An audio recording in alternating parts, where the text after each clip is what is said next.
Can psychics help solve crimes? You see something bad? Sounds like a Hollywood thriller, like The Gift, where Cate Blanchett plays a seer helping investigators find a missing socialite. Or Solace, where a psychic Anthony Hopkins helps the FBI stop a serial killer. John, what are you seeing? I'm not sure. But these two men say their story is better than a Hollywood script, a real-life, often frowned-upon partnership between law enforcement and a psychic medium. I didn't work with the FBI or for the FBI. I worked with an agent who happened to work for the FBI. He was just that one thing sometimes that just gave me that little edge. I never tried to prove him right. I tried to solve the cases. That edge coming from John Edward, who says he has a rare ability to see beyond what's known, even communicating with the dead. He's seeing September as being important, so last month seems to be significant. That's when he passed away 3 years ago. Edward is a psychic millions came to know from his early 2000s TV show, Crossing Over, which showcased his self-proclaimed psychic ability. Shows me like quartz crystals, and I'm seeing like, she's like showing me like amethysts. The TV psychic joining with Robert Hilland, a 6'8", no-nonsense FBI investigator who says he turned to Edward for help with some of his toughest cases.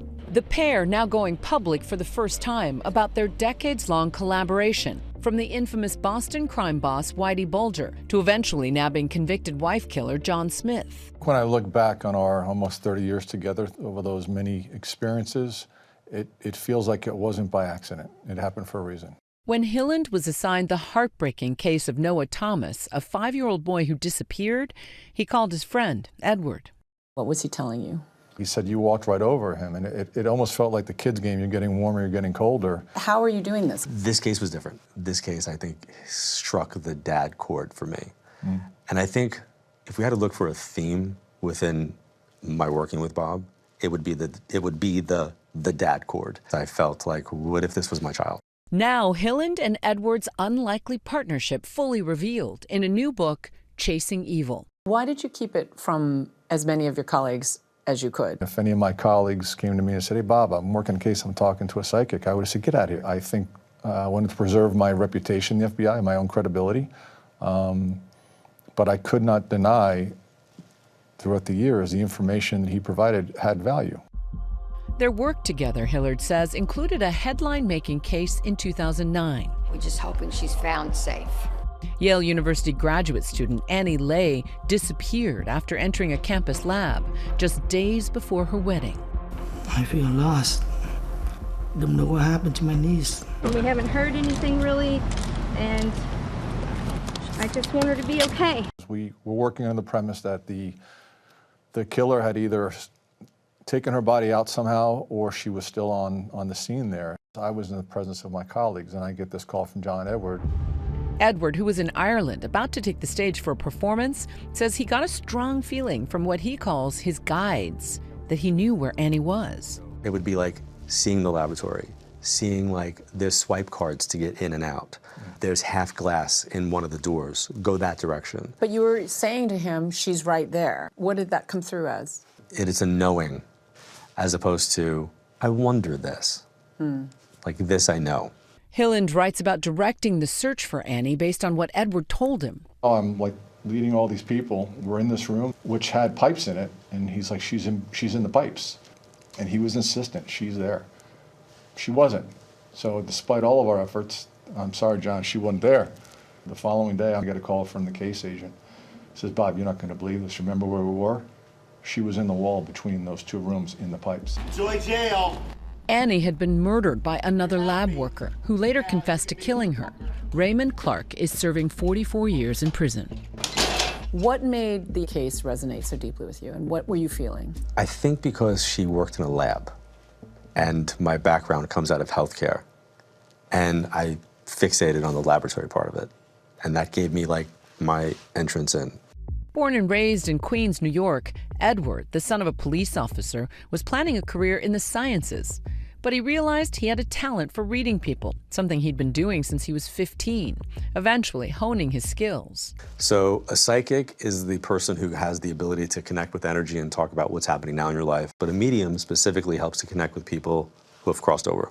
I think skeptics would say, well, if you're clairvoyant and know everything. Why can't you solve every crime? When I first started doing this, I think that there's an expectation that people have that if you're psychic, you should know the lottery numbers. If you're psychic, you should do this. And I just toss it back and say, well, you know, my mom had a pretty good oncologist and he didn't cure her cancer, right? So not every field is 100%. Edward's mother died of lung cancer, or as he calls it, crossed over, when she was only 48. Her passing was the catalyst for shifting my entire life, because then I was the client. I needed to know, all right, where is she? Is she ever gonna, will I see her again? Like, if I have kids, will she see them? Like, my need kind of gave birth to my work. And they're telling me to talk about going on the boat, going on the cruise, going on the whatever. So something's coming up family-wise. His mom passed? Edward soon began reading people full-time, traveling around the world. Today, private readings with John go for $850 and more. And it's okay to get the dog? I don't know if that means anything to you. It's okay to get the dog? With live shows costing about $200 a ticket. She came through with you, and I would, yeah. And I've been back to see you so many times. His work bringing out fervent believers, and also plenty of skeptics. South Park once skewering him for an entire episode. Does the name Mike mean anything to anybody? That singular episode has brought so many people to understand me, the subject matter, and actually help them when they were dealing with the loss of either a sibling, a parent, a grandchild, because they didn't know who I was. What do you say to folks who think you're preying on emotionally vulnerable people? Well, I only have two options. Either one, I am that person, or two, I'm delusional because I think I can do this. So I guess I'm delusional because I can do this. Let's, hold the skepticism aside for a second. Does what you do sort of normalize or legitimize perhaps others who are out to con people? And there's a difference between skepticism and cynicism. Skepticism says, I'm not sure, show me. And if there's validation, then that validation helps to support the claim. And cynicism means no matter what it is that you are provided with, you've already made up your mind that nothing's possible. Among the skeptics was Bob Hilland himself, who first heard Edward giving readings to listeners on morning radio in New York. Cases are made on evidence. We're the Federal Bureau of Investigation, not the Federal Bureau of Psychics. So when I heard him on the radio, I thought he was ridiculous. Desperate to solve a frustrating cold case, Hilland met with Edward, expecting him to be a fraud. Instead, he says their meeting stunned him. How could he have known these things? Is there anything I could have done inadvertently to tip him off to these things?